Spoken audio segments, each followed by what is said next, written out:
যে ব্যবসা নিয়ে বলবো সেটা হচ্ছে ফুড ফান্ডার কোম্পানি। আমি বেশ কিছুদিন ধরে দেখতেছি যে ওর অ্যাড দিচ্ছে, ঠিক আছে। ওই আমার নিজস্ব টেকনোলজি হিসাবেই আমি বলতেছি আমার ব্যবসার যতটুকু জানার অভিজ্ঞতা আছে, তো সেটা নিয়ে আমি ইউটিউবে ভিডিও ছাড়ি, আপনারা দেখুন। আমি আশেপাশে দেখলাম কালকে যে ফুড ফান্ডার কোম্পানি, তো ইউটিউবে ফেসবুকে অ্যাড লাগায়। কেন অ্যাড লাগানোর কারণ আছে, কারণ সে মার্কেটিং করতেছে। তো আজকে চলে আসলাম আমি শান চৌধুরী। তো কথা হচ্ছে আমি আসলাম যেহেতু আপনাদের ব্যবসা নিয়ে related money management YouTube channel subscribe করে দিন, ঠিক আছে। তো এখন কথাটা হচ্ছে, গুরুত্বপূর্ণ কথা হচ্ছে ফুড ফান্ডার কোম্পানি কীভাবে মার্কেটিং করতেছে, কীভাবে ব্যবসা করতেছে, কীভাবে অ্যানালাইসিস করতেছে, আমি সেটা বলবো, সেটা নিয়ে মার্কেটিং করবো। তো আপনারাও ওই ব্যবসা আমার কাছ থেকে শুনে আপনি ইউটিউবে আসছেন, তার মানে না যে আপনি একজন আমার বা অন্যান্য কোনো ইউটিউব চ্যানেলে যদি ব্যবসার রিলেটেড আমি ভিডিও ছাড়ি, ওরা যদি ভিডিও ছাড়ে, তো আপনি ওখানে ক্লিক করবেন কেন? আপনি ব্যবসা শেখার জন্য জ্ঞান অর্জন করবেন, এবং ওই ব্যবসার ও কী বললো এবং কী থেরাপি নিয়ে আসলো, কী লজিক নিয়ে আসলো, এগুলোই তো বলে ইউটিউবারগুলো। আমিও সেইগুলোই বলবো। এখন কথা হচ্ছে আপনি ওভাবে ব্যবসা করতে পারেন। ফুড ফান্ডার কোম্পানি অ্যাডভার্টাইজিং করে, তো অ্যাডভার্টাইজিং করার মাধ্যমে সে আপনার মতো ক্লায়েন্ট পেয়ে গেল। তো আপনি মনে করেন পিৎজা অর্ডার দিবেন, আপনার প্রথমত একটা কথা বলি, ও কীভাবে মার্কেটিং করতেছে। মার্কেটিংটা হচ্ছে কি, ওর মনে করেন যে একটা রেস্টুরেন্ট আছে, ওই রেস্টুরেন্টটা ও কী করছে, একটা ওয়েবসাইট তৈরি করে, ই কমার্স ওয়েবসাইট তৈরি করে, সে ওই ওয়েবসাইটে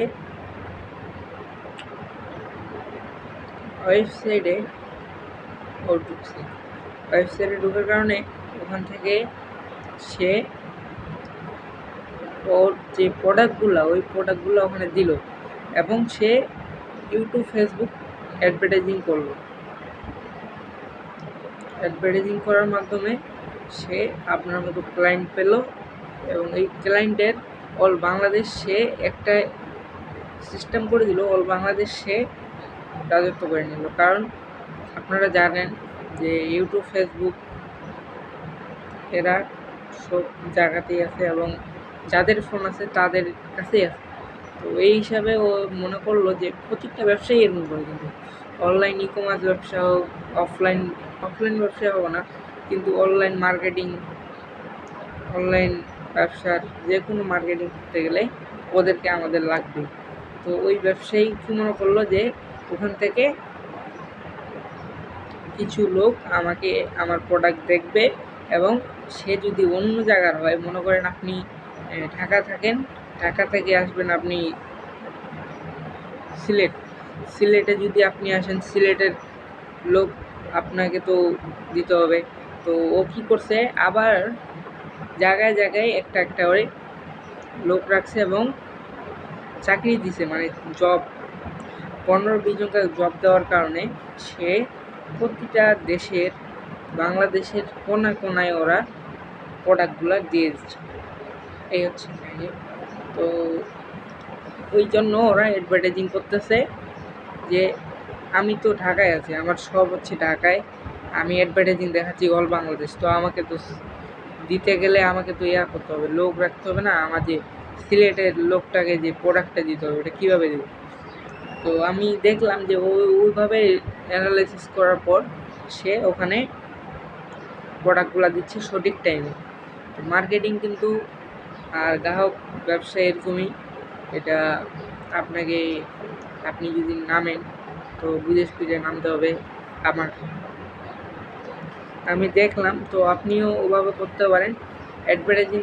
মানে আপনি আর প্রথমে শুরু করবেন, আপনার বাড়িতেও হবে, ই কমার্স ওয়েবসাইট তৈরি করবেন, তারপর প্রোডাক্টগুলো রাখবেন, রাখার পর প্রতিটা জায়গাতে একটা একটা করে ছেলে রেখে দিবেন। মনে করেন ছেলেটা রাখার কারণে আপনার প্রোডাক্টটা নিয়ে যাবে, ওরা নিয়ে যায় দিয়ে দিবে, এই হচ্ছে কাজ। তো এই হচ্ছে ফুড ভান্ডার কোম্পানির রহস্য। ধন্যবাদ। কারো খারাপ লাগলে না দুঃখ করতেছি, আর ভালো লাগলে একটু আপনাদেরকে তো সাহায্য করতেছি।